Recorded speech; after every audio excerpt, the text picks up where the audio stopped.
I never thought a simple moment of pleasure could chain my soul to eternal torment. I used to laugh whenever preachers screamed about hellfire. I thought it was all a scare tactic, a way to keep people in church. I told myself, God understands. Everyone sins. Nobody is perfect. But that lie nearly cost me my eternity. One night, after years of sleeping around with different men, some for love, some for loneliness, and some just to prove I was wanted, I faced a reality I never dreamed I'd see. My body collapsed, my spirit slipped away, and suddenly I was no longer in my room. I was in a place I had mocked all my life. Hell. And when the fire touched me, when I heard the screams of souls who could never escape, I screamed too, not for help, not for a second chance with men, but for my soul. I screamed because I knew I was lost. This is not just a story. It's my testimony, and it's a warning to you. Hell is not a joke. I saw it. I felt it. And I barely escaped. Please listen to every word, because what I share today could save your soul. Folded Hands Community Acknowledgement, 150 words. Before I go further, I want to pause and thank this amazing community.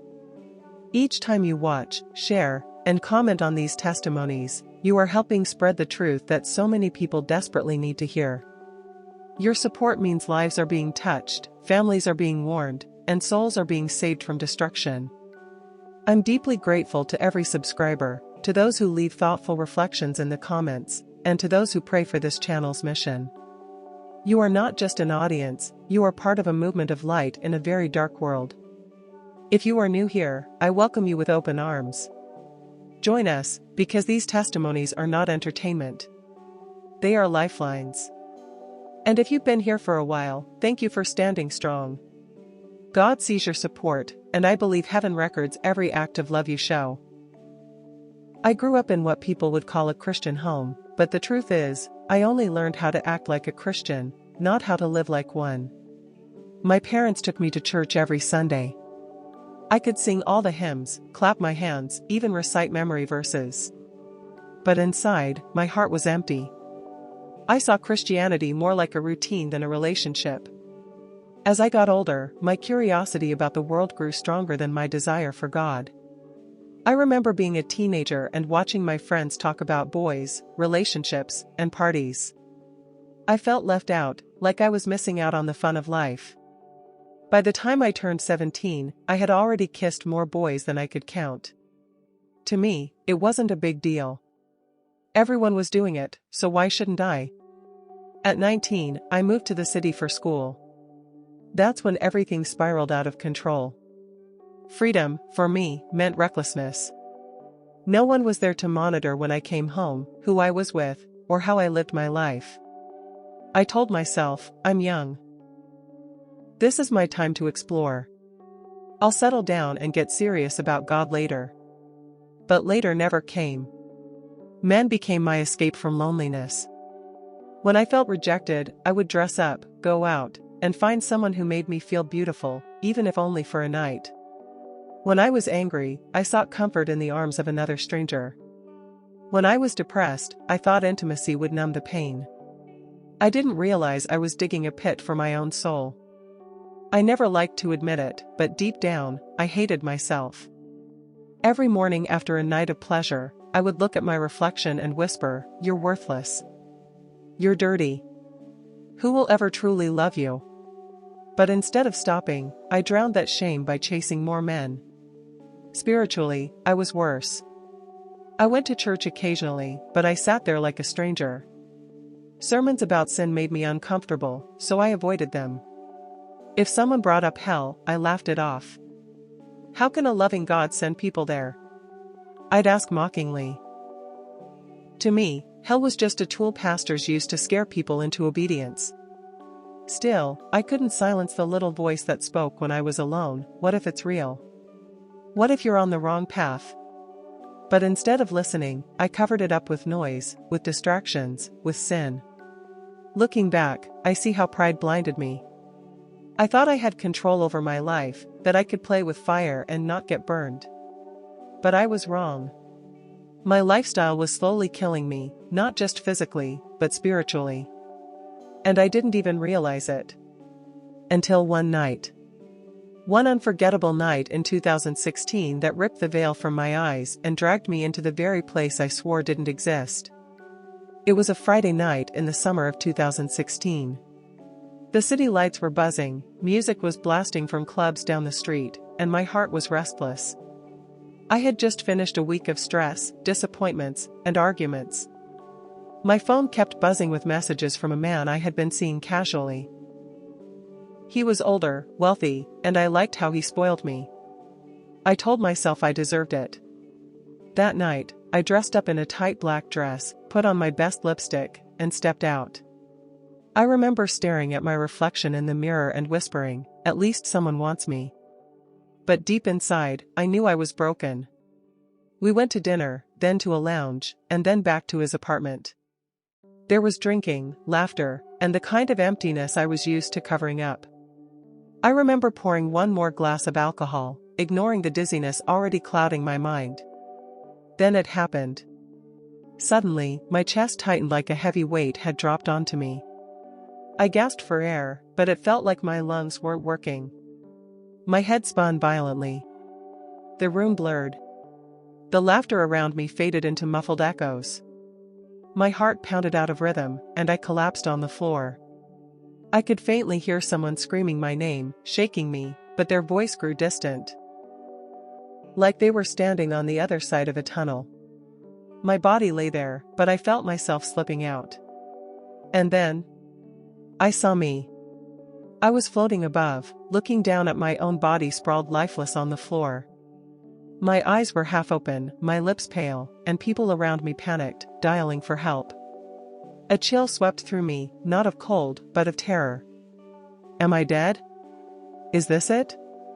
Before I could make sense of it, a force gripped me. It wasn't gentle. It wasn't kind. It was like invisible chains hooked into my soul and yanked me downward. I screamed, but no sound came out. My spirit plummeted into a darkness thicker than night. At first, it was silence, eerie, suffocating silence. But then came the sounds. Wailing. Agonizing, endless cries echoing from every direction. My body, or whatever I was, shook uncontrollably. The air grew heavy with a stench so foul, so unbearable, I gagged though I had no lungs. It smelled like sulfur mixed with burning flesh. Then came the heat. A wave of fire and suffocating heat slammed against me. My skin, or the soul's version of it, felt like it was being peeled, layer by layer. I tried to run, but there was nowhere to go.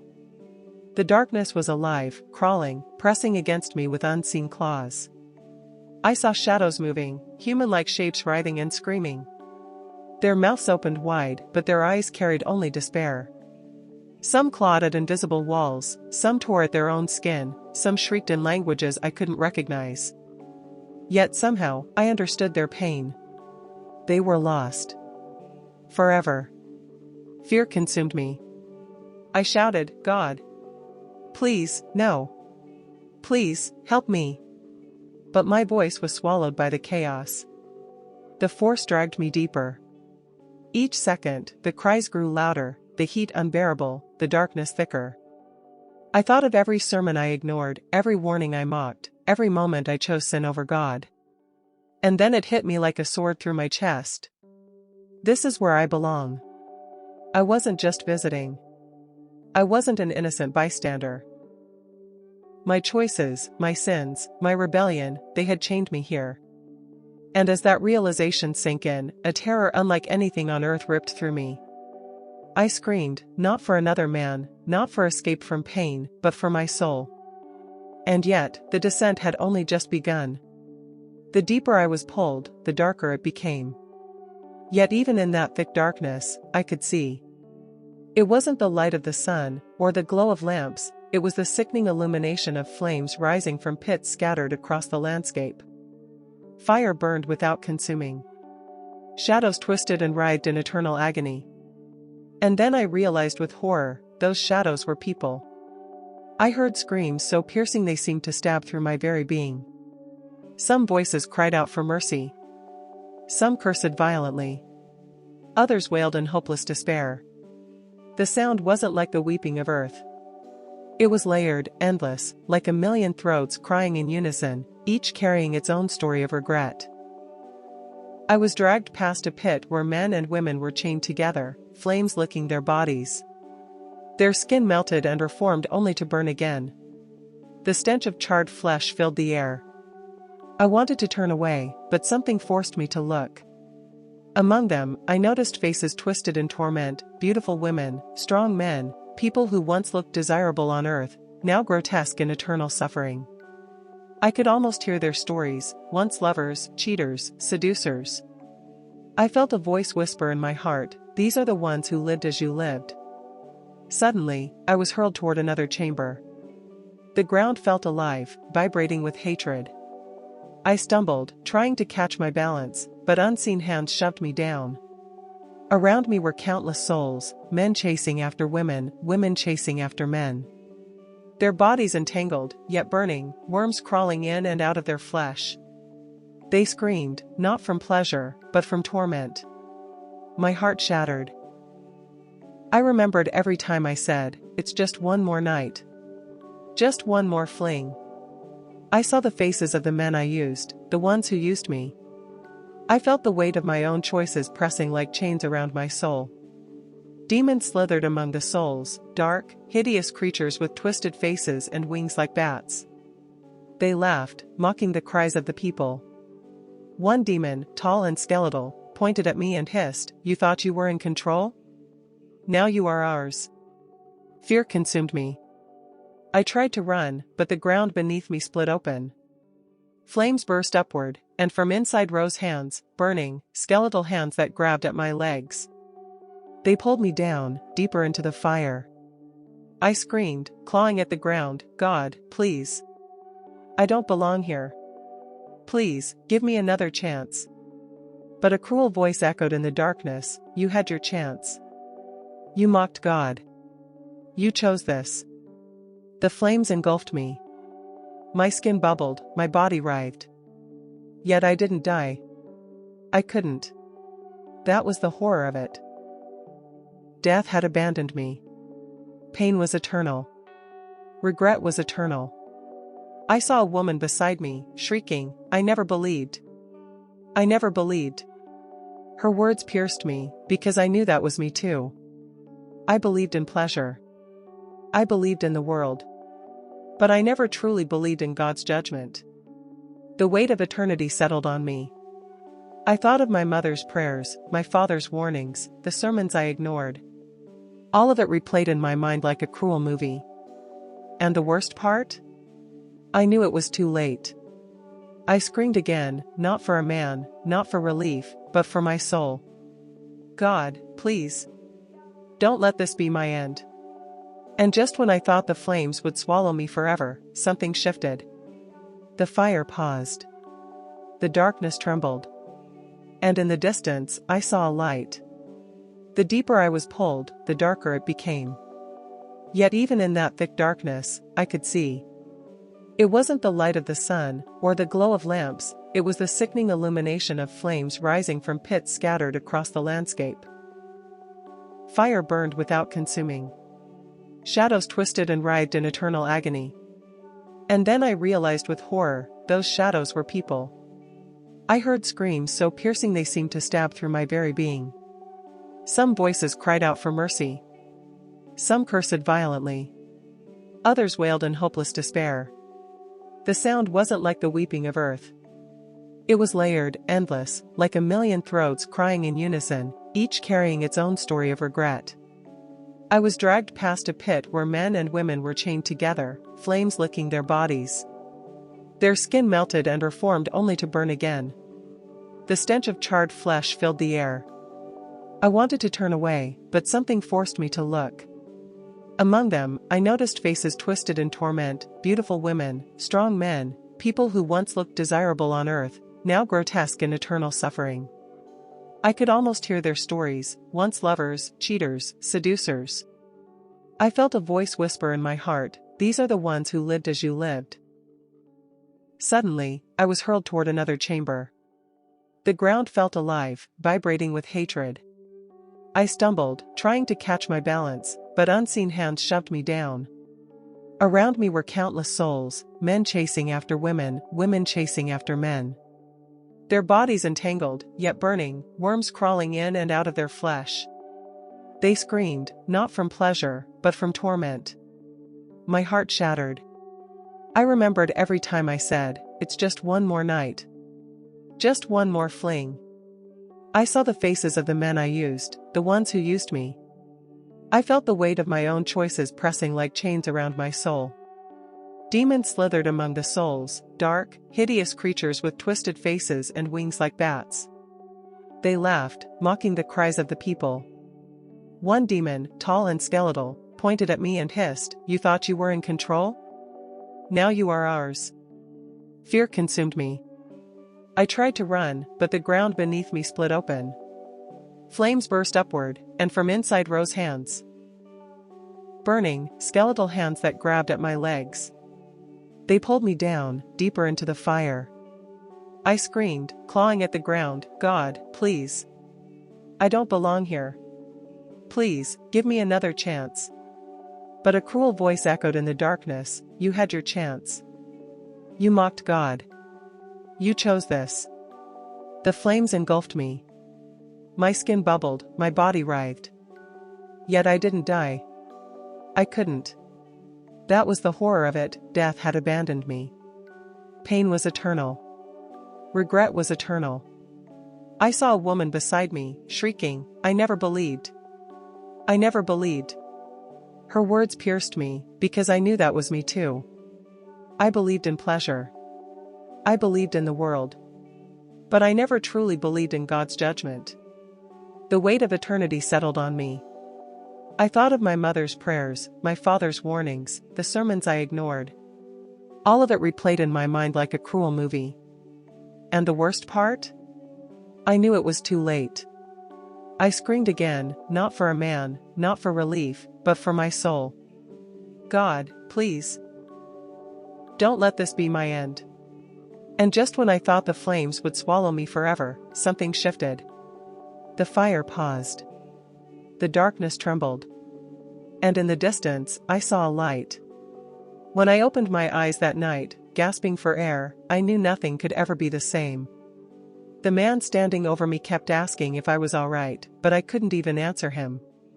His voice sounded far away compared to the echo of Jesus' words still thundering inside me. "Go back and warn them. You were never created for this place." I stumbled out of that apartment, barefoot, mascara streaked down my cheeks, my dress torn. I didn't care who saw me. I didn't care what he thought. I just knew I had to run, run from my past, run from sin, run into the arms of God. The next morning, I fell on my knees in my small apartment, sobbing until the floor was wet with tears. I confessed everything. Every lie. Every sin. Every man. Every hidden shame. And for the first time in years, I felt clean. Not because I deserved it, but because His mercy covered me. My transformation wasn't halfway, it was radical. I deleted numbers, cut off relationships, threw away clothes that tied me to my old life, and stopped stepping into places that once chained me. The temptations didn't disappear overnight, but every time they whispered, I remembered the screams of hell. And that was enough to keep me on my knees, clinging to God. My family didn't understand at first. Friends mocked me. Men who once chased me sent texts asking, "What happened to you?" I told them plainly, I saw hell. And I'm never going back. Now, instead of chasing validation from men, I chase after God's presence. Instead of being a slave to shame, I'm a witness of grace. I spend my days telling others what I saw, warning them with urgency, hell is real. Eternity is forever. Don't play with your soul. I am no longer the girl who screamed for her soul in the flames. I am the woman who now screams for souls on this side of eternity, so they don't have to face what I did. I need you to hear me clearly, hell is not a story, it is not a metaphor, it is not a game. I saw it. I felt it. I screamed for my soul in that place. And if Jesus had not pulled me out, you would never have heard this testimony, because I would still be there, burning. If you are living in sin, don't comfort yourself with the lie I once believed. God understands. I'll repent later. Later may never come. Eternity is one breath away. Please, don't gamble with your soul. No man, no woman, no pleasure is worth eternal torment. The same Jesus who rescued me can rescue you, but you must surrender now. Let me leave you with this: the flames of hell are real, but so is the mercy of Jesus. Choose him while there is still time. Thank you for staying with me until the very end of my story. I didn't share this to entertain you. I shared it to warn you, to shake you, to help you see what I saw. Hell is real, but so is the mercy of Jesus. Now I want to ask you, do you believe hell is real? Do you believe eternity could change with just one heartbeat? Have you ever had a moment where you felt God calling you back before it was too late? Please, share your thoughts in the comments below. Your story may encourage someone else who is silently struggling. And if you have not yet surrendered your life to Jesus, don't wait. Do it today. Right now. Thank you for listening. May God protect you, guide you, and prepare you for eternity. Until next time, stay ready.